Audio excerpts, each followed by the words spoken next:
GAFA TV, tu canal online, presenta Pensamiento Crítico.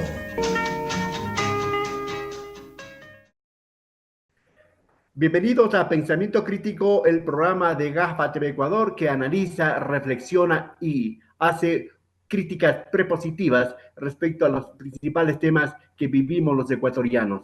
Esta vez hago contacto y agradezco, por supuesto, al señor José Villavicencio. Él es presidente del turno del Frente Unitario de Trabajadores FUT y también presidente de la Unión General de Trabajadores del Ecuador, la UGTE. Señor Villavicencio, gracias por aceptar este diálogo. El presidente de la República, pues, sigue saliendo con las suyas. Aprobó 5 leyes en la Asamblea Nacional, muchas de ellas para asuntos de impuestos, otras para remisión, perdón de intereses, de mora y multas para los mismos sectores de siempre. El IVA subió 3 puntos, la gasolina ha subido y hay un sinnúmero de medidas que todavía tienen en mente y que es parte de la agenda del Fondo Monetario Internacional. Para comenzar, señor Villavicencio, ya son 7 meses y más del gobierno del señor Noboa, Daniel Noboa Asing. ¿Cuál es el pensar de ustedes? ¿Cuál es la opinión de ustedes respecto al gobierno? Para luego ir hablando poco a poco y desglosando de los temas que vamos a tratar este día en materia económica, social y laboral. Fernando, buenos días. Un gusto poder saludar a usted y a toda su audiencia a nombre de nuestra central sindical UGT y en calidad de presidente de turno del PUD. Creo que tenemos cara nueva y más de la vieja política, ya dijimos en su momento, y eso se está ratificando, porque es el continuismo de cumplir una política agresiva impuesto por el Fondo Monetario Internacional. El fondo ordena y el presidente cumple. Entonces, vemos de que está sometido al Fondo Monetario Internacional, a las multilaterales, y por otro lado no le interesa resolver las principales necesidades y demandas de los ecuatorianos, como es educación, salud, fuentes de empleo y también, obviamente, garantizar la seguridad como tal, que fueron las propuestas de las 5 famosas leyes económica urgente que se aprobaron, entre ellas el tema del IVA. Sin embargo, en los actuales momentos vemos que continúan viendo asesinatos, secuestros, sigue habiendo el tema del narcotráfico, entonces el tema del incremento del IVA para combatir estos aspectos únicamente fue un pleno o un mero discurso, porque en los hechos no es que está resuelto el problema. Entonces, el presidente Daniel Noboa sin duda es más de la vieja política de este país. En todo caso, ya sabíamos en alguna medida quién era el señor Noboa, cuál era su origen, aunque no teníamos la idea de que él podría ser el presidente de este país. Frente a eso, ¿cuál es la propuesta? Porque mucha gente ha dicho que los subsidios de los combustibles, muchos especialistas, economistas, dicen que distorsiona la economía, ¿verdad? Pero en todo caso, hay otros subsidios con otro nombre, como incentivos tributarios a otros grandes sectores. ¿Cuál es la respuesta que está preparando, por ejemplo, el FUD, las organizaciones populares y sociales, para decir al presidente que no están de acuerdo y que estas medidas, este paquetazo económico, este golpe económico, va en contra de la clase media y de los sectores populares? Nosotros hemos dicho que empieza julio y empieza también un nuevo paquetazo en una economía con recesión, que ya fue afectada por los 3 puntos del IVA. Y el incrementar 26 puntos al tema de los combustibles, que cerraríamos el 2024 en $3 el galón de la Eco y Extra, obviamente es encarecer los productos de primera necesidad, porque sube la gasolina, sube todo. Porque va a haber especulación, segundo, va a haber pérdida de poder adquisitivo, va a haber inflación, que el mismo Banco Central ha dicho que llegaría alrededor del 4%. Eso es gravísimo en una economía con recesión. Y entonces, aquí no estén, como es el señor de los taxistas, que respetamos mucho, pero no compartimos, porque ellos han visto por sus beneficios, sino la afectación al pueblo ecuatoriano. Esos 5 millones de ecuatorianos que están subsistiendo con $1 al día no están pensando en cómo trasladarse de un lugar a otro en un taxi, sino cómo llevar el pan a sus hogares para poder subsistir. Segundo, nosotros hemos dicho de que el gobierno sigue beneficiando a los de siempre, que usted ya se refería, Fernando. Empresas petroleras, mineras, se benefician por más de 100 millones con el tema de los subsidios de las planillas preferenciales eléctricas. ¿Y quiénes son los grandes beneficiados de los subsidios de los combustibles, incluido el diésel? Buques pesqueros, atuneras, camaroneras y otras industrias por más de 1.000 millones anuales. Y a estos sectores no se les topa. Los mismos beneficiados en el 2022 con la famosa exoneración tributaria por más de 715 millones de dólares. Los mismos que en el 2023 se beneficiaron con la condonación de multas, intereses y recargos por alrededor de 1.300 millones de dólares. A estos sectores, evidentemente que no se les topa y entonces el gobierno no afecta a los que él representa, sino al pueblo ecuatoriano. Y un elemento adicional es de que los principales beneficiados en esta decisión del gobierno va a ser el sector privado, los importadores, porque obviamente se importa alrededor del 70% de combustible, porque nuestra producción interna nacional solo cubre el 30%. El otro aspecto es de que no se dice la verdad. Hasta el 2022, el tema de los combustibles tuvieron utilidades por alrededor de 150 millones de dólares. ¿Y por qué tuvieron utilidades? Porque el costo de producción de galón de gasolina costaba 2,5 y se vendía a 2,46, entonces había un margen de utilidad. Del 2022 acá ha habido un tema de un subsidio, pero no con los valores que dice el gobierno, sino alrededor de 276 millones de dólares. Entonces, verdades a medias para seguir beneficiando a los de siempre, cumplir la agresiva política neoliberal y afectar a los ecuatorianos. Esa es la postura de un gobierno. José, en todo caso, la gente que nos escuchan dirá, es el mismo discurso de siempre que manejan los dirigentes sindicales, los dirigentes sociales. ¿Cuál es una propuesta real? Una propuesta que este gobierno o cualquier gobierno, habiendo política pública, por supuesto, habiendo política de Estado, que deban aplicar para no caer en estos momentos en donde como que se provoca al país. ¿Cuál va a ser la respuesta de ustedes? ¿Cuál es la propuesta más allá del discurso, José? El discurso se enmarca en la realidad y no en la falsedad como sí lo hace el gobierno. Esa es la postura de los trabajadores del Frente Unitario, en decirle la verdad a los ecuatorianos. Y obviamente hay alternativas. Nosotros hemos venido planteando de que se debería plantear una moratoria al tema del pago de la deuda, que recordará usted, Fernando, el mismo Fondo Monetario Internacional sugería cuando el mundo entero pasaba por un problema de pandemia. Pagamos 9.000 millones de dólares anuales en el tema de el pago a las multilaterales del Fondo Monetario Internacional.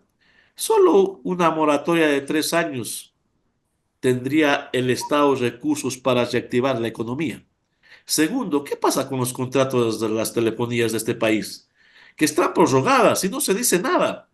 Y ahí se ha dicho hasta la saciedad que el Estado tendría ingresos de 600 millones de dólares durante 15 años. Tercero, un 10% de la exoneración tributaria a los grandes grupos económicos. Tendría el Estado ingresos de alrededor de 600 millones de dólares en vez de seguirles premiando con subsidios. Entonces, si hay alternativas, el problema está a quién representa el gobierno. Y gobierno. José, justo iba a decir, esas propuestas, esas alternativas, nunca lo podrá hacer un gobierno banquero, un gobierno bananero, un gobierno empresarial, un gobierno de derecha. Entonces, ¿cuál sería entonces un escenario para que se pueda acoger esas propuestas que usted plantea? Hay dos aspectos. Primero, claro, coincido con usted de que este gobierno que es de derecha, que representa y es parte de los grandes grupos económicos de este país, no lo va a hacer. Porque el otro elemento es cobrar la evasión tributaria, que según CESPAL estableció que eran 7.600 millones de dólares. Que no sean los 7.600 millones, que sea solo el 50%, ya habrían recursos. Pero el problema está que el mismo grupo Novoa no paga 91 millones de obligaciones que tiene la SRI. Entonces no va a tomar esas decisiones. Entonces yo diría que quedan dos aspectos. Primero, obviamente levantar la voz y hacer uso del derecho a la resistencia y a la protesta social y tomarnos las calles. Y por eso es que el Frente Unitario ha convocado una gran jornada de movilización este 4 de julio en todo el país. Y el segundo aspecto que no debemos correrle es a la discusión política y a las elecciones del 2025.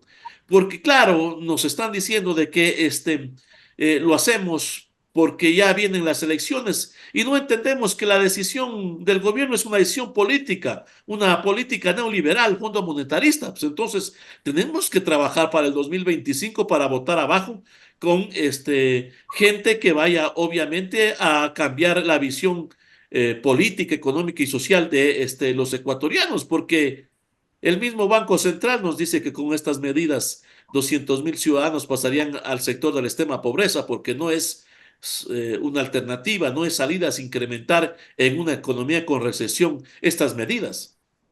José, usted anuncia para el próximo jueves, ¿verdad? 4 de julio, una movilización nacional del Frente Unitario. ¿En qué va a consistir esta movilización? Porque tenemos ya experiencia, los que tenemos una edad de todo lo que ha pasado en este país, desde muchos gobiernos de atrás.